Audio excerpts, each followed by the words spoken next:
आज के सेशन में हम लोग चर्चा करने जा रहे हैं सिंधु घाटी सभ्यता से संबंधित वैसे महत्वपूर्ण सवाल जो आपके विभिन्न प्रकार की परीक्षाओं में जैसे एसएससी की परीक्षाओं में, रेलवे की परीक्षाओं में, स्टेट बीसीएस, यूपीएससी और नेट जैसे महत्वपूर्ण परीक्षाओं में इसकी उपयोगिता देखने को मिलेंगी।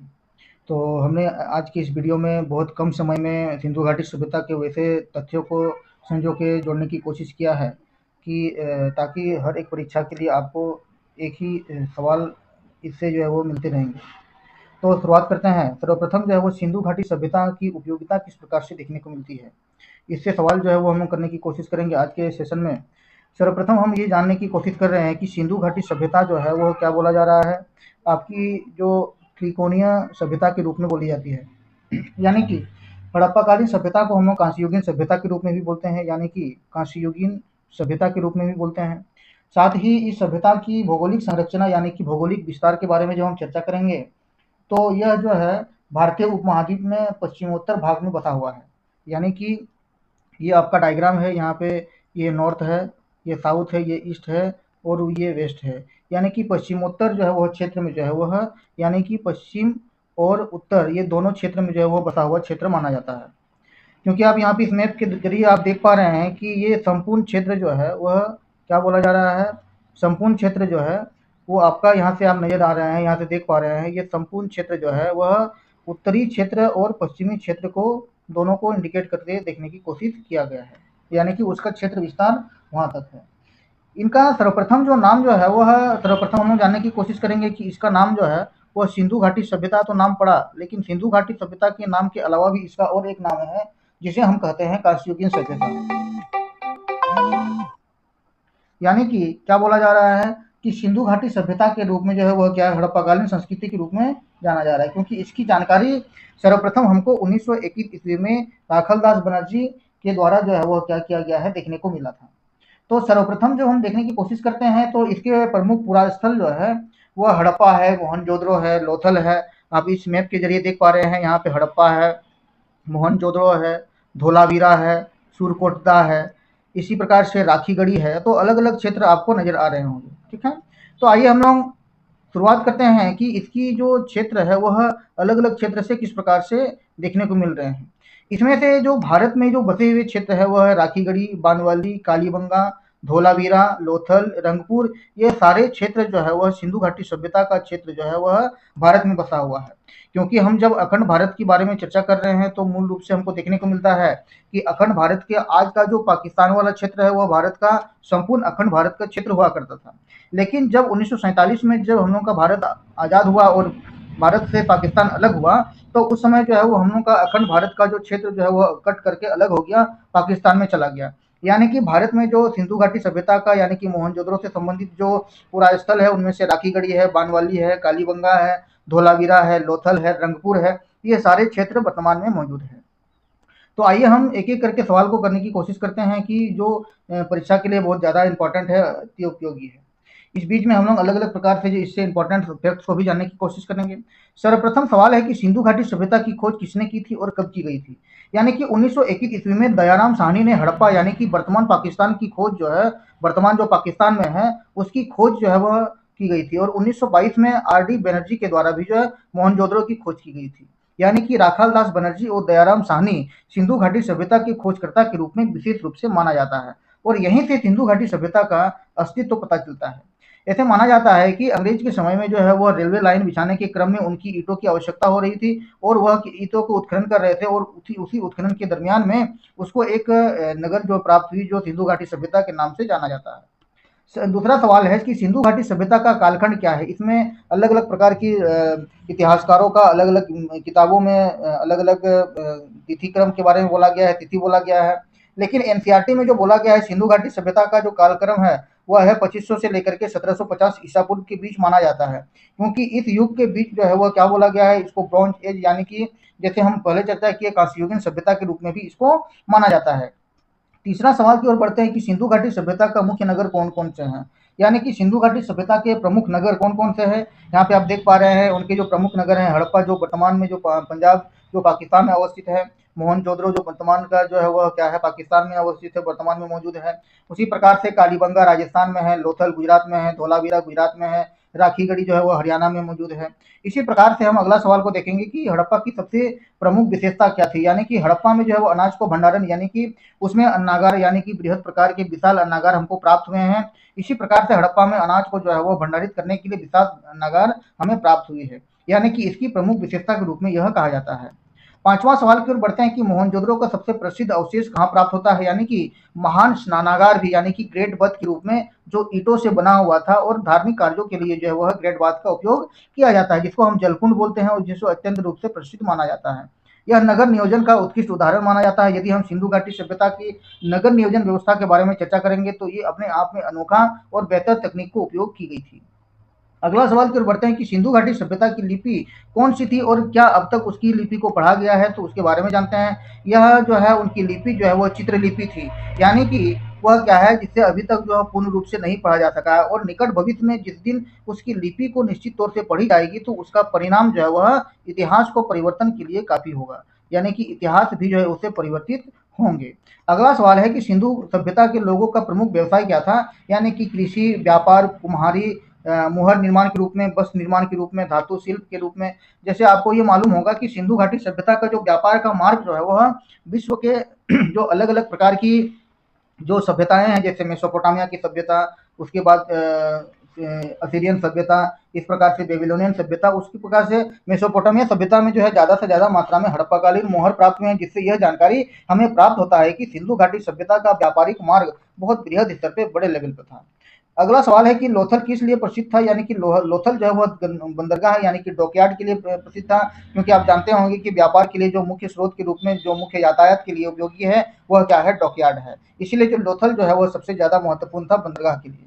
अगला सवाल है कि लोथल के रूप में धोलावीरा जो है नगर की विशेषता क्या था, यानी कि धोलावीरा में जो है 3 भागों में बटा हुआ था। जल संचयन प्रणाली के रूप में, दोहरी दीवारों के रूप में सुरक्षा प्रदान किया गया था और नगर के रूप में विकसित किया गया था। जल संचय प्रणाली यानी कि सिंधु नदी से जो पानी को उसको नदी को नाला के रूप में ला करके उसको जल संचय की प्रणाली उसमें लागू की गई थी। और दोहरी दीवारों की प्रणाली थी, यानी कि डबल लेयर की दीवारें मौजूद थी, साथ ही सुरक्षा व्यवस्था ज़्यादा मौजूद था।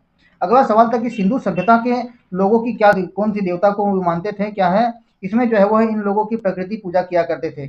इसमें फिर मूल रूप से हम लोग को पशुपति महादेव की जैसी मूर्तियां प्राप्त हुई है, आद्य शिव का हम लोग को प्राप्त हुआ है, यानी कि मातृ देवी मदर गॉडेस की प्राप्त हुई है, ठीक है, यानी कि पुजारी को भी हम लोग देखने को मिला है।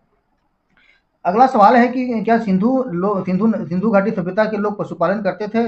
बिल्कुल किया करते थे। वे मुख्य रूप से गाय का, भैंस का, भेड़, बकरी, हाथी इत्यादि को वो पाला करते थे, लेकिन घोड़े की प्रमाण जो है वह स्पष्ट रूप से नहीं मिलते हैं। इसलिए परीक्षा में जो वो सवाल आते रहता है कि इनमें से कौन से पालतू जो जानवर है उससे वह परिचित नहीं थे, तो उसका सही आंसर होगा घोड़ा से जो है वह परिचित नहीं थे। जिस प्रकार से और एक सवाल इसमें बनता है कि सिंधु घाटी सभ्यता के लोग किससे जो है वह परिचित नहीं थे, तो उसका सही आंसर होगा लोहा धातु से वो परिचित नहीं थे, क्योंकि सिंधु घाटी सभ्यता के बहुत बाद 1000 ईसा पूर्व में जो है वो लोहा का आविष्कार हुआ है। तो इस प्रकार से लोहा का आविष्कार भी जो है वो सिंधु घाटी सभ्यता में नहीं हुई थी। अगला सवाल है हड़प्पा संस्कृति किस नदी के किनारे बसी हुई थी? इसका उत्तर होगा सिंधु नदी के किनारे, और उसकी सहायक नदियों के किनारे जो है विकसित हुई, फली फूली और विकसित हुई।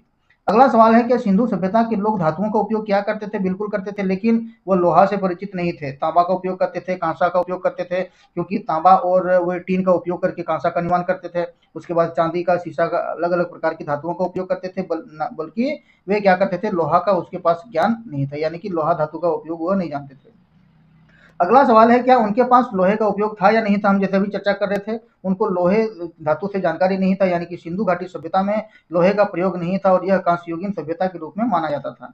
इस प्रकार से क्या बोला गया है, अगला सवाल जो है वह सिंधु सभ्यता का प्रमुख खेल क्या था, यानी कि मनोरंजन के रूप में वो किस प्रकार की संसाधनों का इस्तेमाल किया करते थे? तो पहला यह क्या है, गोटी का, पासे का और मिट्टी के खिलौनों का भी वो इस्तेमाल किया करते थे मनोरंजन के रूप में। जैसे खेलों के प्रमाण प्राप्त हुए हैं, इससे हमें यह जानकारी मिलता है कि मनोरंजन के संसाधन के रूप में वे पासे का भी उपयोग किया करते थे। अगला सवाल है कि सिंधु घाटी सभ्यता यानी कि मोहनजोदड़ो का अर्थ क्या है? यानी कि dead of mount of tell, dead बोला जा रहा है, मृतकों का टीला के रूप में भी इसको बोला जाता है। यानी कि मोहनजोदड़ो का दूसरा नाम क्या है? यदि सवाल में आएगा तो आपको आंसर देना होगा मृतकों का टीला, यानी कि माउंट ऑफ द डेड। अगला सवाल है कि क्या कालीबंगा की सबसे प्रमुख विशेषता क्या थी? यहाँ जले हुए खेत मिले हुए हैं, यानी कि इसका प्रमाण है कि सिंधु घाटी सभ्यता के लोग जो है वह कृषि की पुष्टि करते हैं, यानी कि क्या बोला गया है, जुते हुए जो है वो क्या बोला गया है, जुते हुए जो खेत प्राप्त हुए हैं, यानी कि इससे हम लोग को क्या बोला गया है, इससे यह प्रमाण मिलता है कि सिंधु घाटी सभ्यता के लोग जो है वह कृषि की उपयोगिता जानते थे, कृषि का उपयोग किया करते थे। अगला सवाल क्या है कि सिंधु घाटी सभ्यता की जल निकासी प्रणाली, जैसे हम चर्चा कर रहे थे कि सिंधु घाटी सभ्यता में नगर नियोजन व्यवस्था के रूप में इसकी उपयोगिता बेहद रूप से देखने को मिलते हैं। प्रत्येक घर का जो है वह पानी नालियों से निकलता है और उसकी जो ड्रेनेज सिस्टम जो है वह जिस प्रकार है, उसकी रास्ते जो होते थे वह मूल रूप से क्या होते थे, समकोण जो है वो 90 डिग्री पे जो है अपने आप को काटते थे। तो इस प्रकार से उनकी जल निकासी प्रणाली भी अद्भुत थी, नाला के द्वारा जो है वो जल की निकासी करी जाती थी। अगला सवाल है, क्या सिंधु घाटी सभ्यता नगर नियोजन में उन्नत थी? बिल्कुल था, क्योंकि यह जो ग्रिड पैटर्न में अभी हम जैसे चर्चा कर रहे थे 90 डिग्री पैटर्न पे जो वो क्या होता था, अपने आप को सड़क को समकोण पे काटते थे। जैसे सड़कें सीधी और चौड़ी थी और ईंटों से पक्के बने होते होते थे, मकान भी बने होते थे और नालियां भी पक्के ईंटे से बनी होती थी। अगला सवाल है कि कौन सी प्रसिद्ध जो है मूर्तियां सिंधु घाटी सभ्यता से प्राप्त हुई है? तो उसका आंसर क्या होना चाहिए, नर्तकों का, यानी कि डांसिंग गर्ल का जो मोहनजोदड़ो में प्राप्त हुआ है। पशुपति महादेव की मुहर हमें प्राप्त हुई है। यज्ञ करने वाले पुरोहितों के बारे में भी, यानी कि एक जो पृष्ठ है, पुजारी है जो है उसको प्राप्त हुआ है, वो क्या है, उनका दाढ़ी बढ़ा हुआ है और जो कपड़ा से ओढ़ा हुआ है, यानी कि वो एक पुरोहित के रूप में, यज्ञ के रूप में भी इसकी उपयोगिता हमें जानकारी मिलती है। अगला सवाल है, क्या राखीगढ़ी किस राज्य में स्थित है, इसकी क्या विशेषता है? तो इसका सही उत्तर होगा कि हरियाणा में, यानी कि राखीगढ़ी में हाल फिलहाल में जो आर्कियोलॉजिकल सर्वे ऑफ इंडिया के द्वारा शोध किया गया है और इससे नए प्रकार की जो है वो जानकारी प्राप्त सामने आई है। अब तक सबसे बड़ा हड़प्पा सभ्यता का जो है वह क्या है, स्थल माना जाता है किसको, ये को, राखीगढ़ी को। ठीक है, तो इस प्रकार से सिंधु घाटी सभ्यता की जो है वह क्या है, किस प्रकार की ईंटों का प्रयोग करते थे, पकी हुई आयतकार ईंटों का प्रयोग किया करते थे। इसी प्रकार से अगला सवाल है, सिंधु घाटी सभ्यता का पतन कैसे हुआ? इसके लिए सटीक जानकारी जो है हम लोग को प्राप्त नहीं होता है। इसमें जलवायु परिवर्तन के बारे में चर्चा किया गया है, नदियों का मार्ग बदलने के बारे में चर्चा किया गया है, बाहरी आक्रमण के बारे में बोला गया है, हो सकता है कि महामारी हुआ है, किसी प्रकार की बीमारी हुई है, इससे जो है वह सिंधु घाटी सभ्यता समाप्त हुई है। अब तक जो है वह शोध चल ही रहा है। यानी कि अगला सवाल है, क्या सिंधु घाटी सभ्यता के लोग समुद्री व्यापार किया करते थे? जैसे हम चर्चा कर रहे थे, लोथल जो है उनका प्रमुख बंदरगाह यानी कि डॉकयार्ड हुआ करता था, जो मेसोपोटामिया, ओमान जैसे अलग अलग प्रकार के देशों के साथ उनकी व्यापारें होती थी। अगला सवाल है, क्या सिंधु सभ्यता का पहला खोज किसने किया था? 1921 में हड़प्पा का राखलदास बनर्जी और 1922 में दयाराम साहनी के द्वारा किया गया था। उसी प्रकार से क्या सिंधु सभ्यता धार्मिक थी? बिल्कुल थी, क्योंकि मूल रूप से मूलतः धार्मिक चीजों के बारे में चर्चा किया गया है, लेकिन मंदिरों के प्रमाण नहीं प्राप्त हुए हैं। इसके साथ ही प्रत्येक प्रजनन से जो है वह क्या बोला गया, प्रकृति से प्रजनन से रूप से, क्योंकि प्रकृति पूजक के रूप में भी बोला गया है, जुड़ी देवी देवताओं के बारे में भी चर्चा किया गया है। अगला सवाल क्या है कि सिंधु लिपि जो है वह क्यों नहीं पढ़ी जा सकी है? क्योंकि वो छोटी छोटी लिपि बोली होती थी और द्विभाषिक लिपि होती है, बाइलिंगुअल इंस्क्रिप्शंस के रूप में बोला गया है, जो अब तक नहीं पढ़ा गया है, क्योंकि हम मुझे देख पा रहे थे चित्रित लिपि के रूप में उसको अब तक नहीं पढ़ा गया है। अगला सवाल है कि उनके पास मापन की क्या व्यवस्थाएं थी? क्योंकि मापन प्रणाली के रूप में क्या था, स्टैंडर्ड वेट्स के रूप में मेजर्स किया करते थे, तोलने के लिए घन का आकार की बाट का भी इस्तेमाल किया करते थे, क्योंकि व्यापार के रूप में यदि उसकी व्यवस्थाएं डेवलप की गई थी तो मूल रूप से हमको देखने को मिलती है कि उनकी व्यवस्थाएं मूल रूप से थी, यानी कि व्यापार के रूप में वह तोलने के रूप में भी जानकारी थे। अगला सवाल है कि क्या सिंधु लोग जो है वह वस्त्र पहनते थे? हाँ, मूर्तियों के संकेत प्राप्त हुए हैं, वे सूती वस्त्र पहनते थे और मोहनजोदड़ो से कपास के धागे के प्रमाण बेहद रूप से देखने को मिले हैं। इस प्रकार से क्या बोला गया है कि अगला सवाल है कि सिंधु सभ्यता को किस अन्य नाम से जाना जाता है? यानी कि हड़प्पाकालीन सभ्यता को क्यों इसके सबसे पहले हड़प्पा स्थल के रूप में खोज की गई थी, इसलिए जो है इसका नाम जो है वह हड़प्पाकालीन सभ्यता बोला जा गया है। यानी कि हड़प्पा स्थल को सर्वप्रथम खोज किया गया था, इसलिए इस सभ्यता को हड़प्पाकालीन सभ्यता के रूप में जाना जाता है। निष्कर्षतः इसके रूप में यह क्या कर सकते हैं कि सिंधु घाटी सभ्यता भारतीय उपमहाद्वीप की सबसे प्राचीन और वैज्ञानिक रूप से विकसित सभ्यताओं में से एक मानी जाती थी। इसी कारण से इसके नियोजन, जल प्रबंधन व्यवस्था, व्यापार, कला, संस्कृति आज भी उन्नत प्रकार की विषय के बारे में जानकारी हमें प्राप्त होती है। इसके अलावा जो हमको जो अन्य तथ्य के रूप में हम लोगों को उजागर की जाती है, यानी कि उसके काल निर्धारण के लिए जो है वो सैंधव सभ्यता के रूप में भी बोला जाता है, उसको सैंधव सभ्यता के रूप में भी बोला जाता है।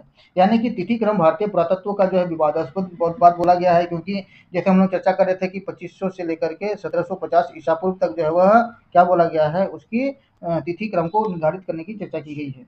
इस क्षेत्र में सर्वप्रथम जो प्रयास किया गया था जॉन मार्शल के द्वारा, और जॉन मार्शल के द्वारा यह पता करने की कोशिश किया गया कि 1931 ईस्वी में वो बताने की कोशिश की गई कि इस सभ्यता की तिथि क्रम जो है वह 3200 से लेकर के 3250 से लेकर के 2750 ईसा पूर्व बोला गया है। यानी कि अलग अलग प्रकार की जो कार्बन डेटिंग थ्योरी है, कार्बन डेटिंग थ्योरी जो है वह 2350 से लेकर के 1750 तक जो है वह समय काल को बोला गया है। इसी प्रकार से हमने ये जानने की कोशिश किया कि हड़प्पाकालीन सभ्यता के रूप में अलग अलग प्रकार की विद्वानों का अलग अलग मत है, लेकिन 2500 से लेकर के 1750 ईसा पूर्व जो एनसीईआरटी डाटा के अनुसार बोला जाता है। ठीक है, तो आज के सेशन में हमने नगर नियोजन व्यवस्था, सिंधु घाटी सभ्यता के बारे में 30 महत्वपूर्ण सवाल को सॉल्व करने की कोशिश किया। इसको जो हम विस्तारपूर्वक जानने की कोशिश किए। अगले सेशन में हम लोग इतिहास से और फैक्ट को जानने की कोशिश करेंगे और एक नए टॉपिक को इसमें जोड़ने की कोशिश करेंगे। तब तक के लिए